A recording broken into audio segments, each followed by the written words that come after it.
میں عرض کر رہا ہوں، آیت مبارکہ ہے وَارْكَعُوا مَعَ الرَّاكِعِينَ کہ رکوع کرو رکوع کرنے والوں کے ساتھ۔ نفس مسئلہ کہ رکوع کے ساتھ ساتھ تعدیل ارکان بھی ضروری ہے یا نہیں۔ امام اعظم نے فرمایا رکوع فرض ہے، بس اس کے ساتھ تعدیل ارکان کو فرض تسلیم نہیں کریں گے۔ امام شافعی اور امام ابو یوسف نے کیا فرمایا کہ رکوع کی فرضیت کے ساتھ ساتھ تعدیل ارکان کو بھی فرض یعنی شرط قرار دیں گے، اس کے بغیر نماز نہیں ہوے گی۔ سمجھ تم؟ دلیل کیا دیتے ہیں؟ وہ حدیث مبارکہ اعرابی کی کہ وہ نبی پاک صلی اللہ علیہ وسلم کی بارگاہ میں حاضر ہوا تو پیارے آقا صلی اللہ علیہ وسلم نے ارشاد فرمایا قم فصلی فإنک لم تصلی، کھڑے ہو جاؤ نماز پڑھو، گویا تم نے نماز ہی ادا نہیں کی۔ اچھا، یہ ارشاد فرمانا کیوں تھا؟ کیونکہ اس نے نماز کے اندر رکوع اور سجود کے اندر تخفیف کی تھی۔ دیکھیے امام شافعی فرماتے ہیں کہ نماز کے اندر رکوع اور سجود میں تخفیف کی، گویا تعدیل ارکان ادا نہیں کیا، پیارے آقا نے نماز کو لوٹانے کا حکم ارشاد فرمایا۔ لیکن ہم نے کیا کہا؟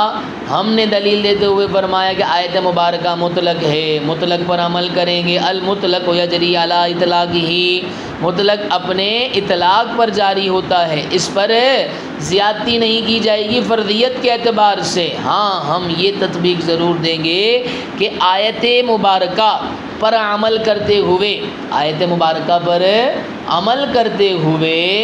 وہ مطلق رکوع کیا ہے وہ فرض ہو جاوے گا، اور حدیث مبارکہ پر عمل کرتے ہوئے وہ کیا بیٹا تعدیل ارکان واجب ہو جائے گی۔ اور رہی بات کہ اس کو لوٹانے کا حکم کیوں ارشاد فرمایا، تو واجب کے ترک کا ازالہ سہو ہوتا ہے، سجدہ سہو ہوتا ہے، اس نے نہیں کیا ہوگا، اس وجہ سے پیارے آقا صلی اللہ تعالی علیہ وسلم نے کیا ارشاد فرمایا کہ نماز کو لوٹائیے۔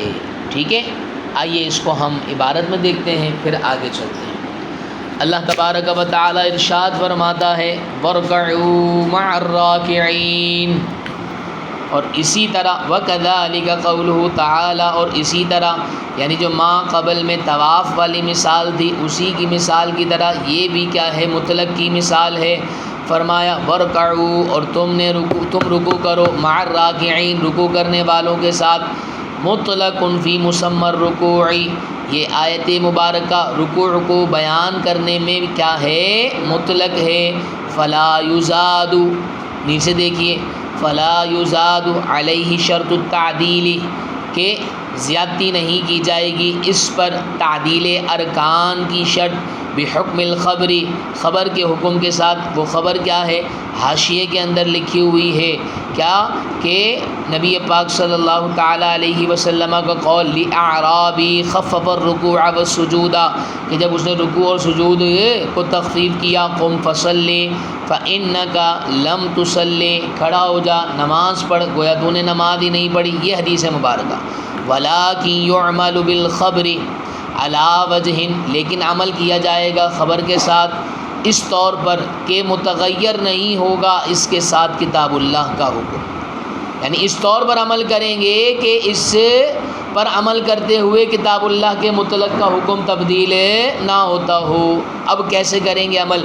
فَيَكُونُ مُطْلَقُ الرُّكُوعِ فَرْضًا بِحُكْمِ الْكِتَابِ، مطلق رکوع ہو جاوے گا فرد کتاب اللہ کے حکم کے ساتھ۔ ٹھیک ہے، وَالتَّعْدِيلُ وَاجِبًا بِحُكْمِ الْخَبْرِ، اور تعدیل ارکان وہ کیا ہو جائے گی؟ واجب ہو جائے گی خبر کے حکم کے ساتھ۔ سمجھ تم؟